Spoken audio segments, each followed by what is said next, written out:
A točno prije 25 godina živjeli smo u komunizmu, doduše u komunizmu na izdisaju, ali opet komunizmu. Točno prije 25 godina nastao je umjetnički kolektiv Montaž Stroj. Ovih dana slave rođendana, već sljedeći tjedan proslavit će ga predstavom u Zagrebačkom kazalištu mladih.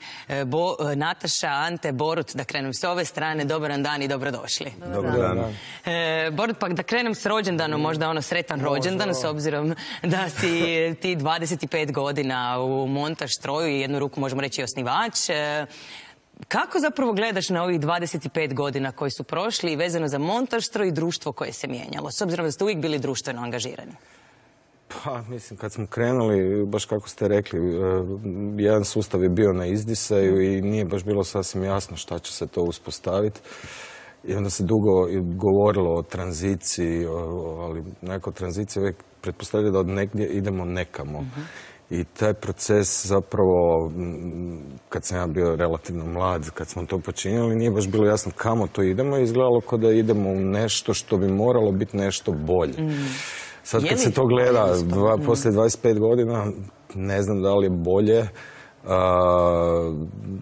Kad gledamo situaciju, da sad ne komentiram nešto predizborno ili bilo što slično, ali čini mi se da ljudi dosta teško žive i da nekakav osjećaj krize koje postoje i u tim 80-ima s gomilom štrajkova, raspadom nekakvog sustava, često se čini da to tako zapravo izgleda i danas. Nezadovoljstvo je veliko, ali ne nazire se možda takva situacija koja se desila u tu kasnu jesen i zimu 1989. Tako da u tom smislu mislim da se strašno puno toga dogodilo. Da li se toliko toga promijenilo u životu ljudi, da li su ljudi danas žive zaista bolje, osim što imaju razne gadgete i malo bolje aute, nisam siguran.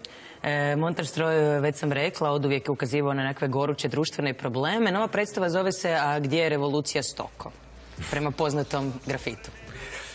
Pa da, to je jedan grafit iz 90-ih, o tome možda i Ante mogu još više reći, ali zvuči jako provokativno ova riječ revolucija, super je potrošena u raznim reklamnim kampanjama. Pitanje je da li je njen pravi sadržaj potrošen, da li je ideja nekakvog boljeg i pravednijeg društva danas potrošena. A stoka, na to svi pite, pa ko stoka? Pa mislim, neko je možda tad mislio na stoku sitnog zuba, znamo ko je tu frazu prvi iskoristio. Neko je možda mislio na, ne znam, određen tip populacije, tipa studenta, jer se to radilo, koliko ja znam, o grafitu u studentskom naselju.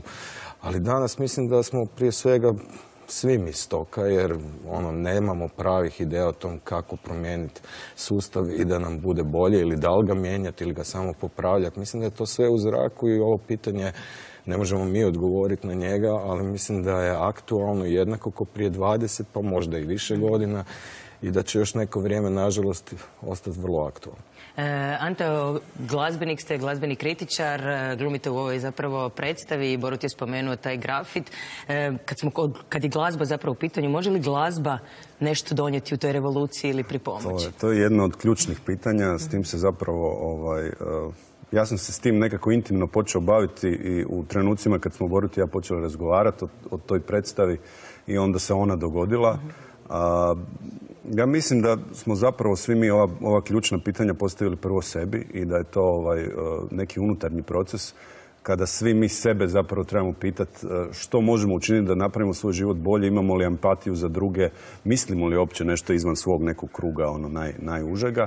A glazba je nešto što je meni dalo zapravo neki životni cilj i uopće smatrao sam je poslanjem i dalje mislim da je to nešto što je jedno od najljepših ljudskih djelatnosti, ali sve ovo okolo glazbe, cijela ova priča, cijela ta rock'n'roll filozofija, buntovna filozofija je, čini mi se, čisti marketing i tu sam doživio strašno razočaranje u zadnjih nekoliko godina, shvativši da je to jedna od onih priča koje su jednostavno na polici zajedno s proizvodom.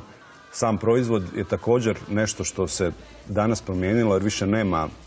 Glazba je u zraku, glazba ne bi trebala biti materijalno ograničena. Autorska prava i prava vlasnika snimki je pretvaraju proizvod u supermarketu, a naša ideja je da je ona dio nekog zajedničkog nasljeđa i da bi trebala svakako biti slobodnija nego što je danas. Nataša, kao koreografkinja i plesna umjetnica, već dugo surađujete s Montaž-Trom. Neki će zapravo reći kad vide i ovaj vaš video Komunizam i kad zapravo slušaju što pričate, da ste nostalgični ili ne daj Bože jugonostalgični. No vi ste rođeni 88. godine. Dakle, ne možete baš biti nostalgični, je li tako? Pa to je zapravo jedna ta optužba za jugonostalgiju, to je jedan klasični argument kojim se pokušava otpisati zapravo nekakav pokušaj da se ideja komunizma, ja bih tu samo na neki način odgovorila i na vašu najavu, ono u čemu smo mi živjeli, odnosno ja ne osobno, ali naše društvo je bio socijalizam. Komunizam je jedan utopistički pojam koji nije bio ostvaren niti u Hrvatskoj, niti gdje drugdje gdje se u svijetu pojavio socijalistički sustav. Znači, to je jedan klasičan argument. Da, ja osobno ne mogu biti nostalgična, ali mogu razmišljati baš u kontekstu ovog društva u kojem sada živim i u kojem vidim određene vrste nepravde, mogu razmišljati o nekom društvu koje bi bilo pravednije. Znači, taj argument utoliko, eto, ne stoji po meni. Hvala vam puno. Želim vam za 26. rođendan da napokon dobijete svoj prostor.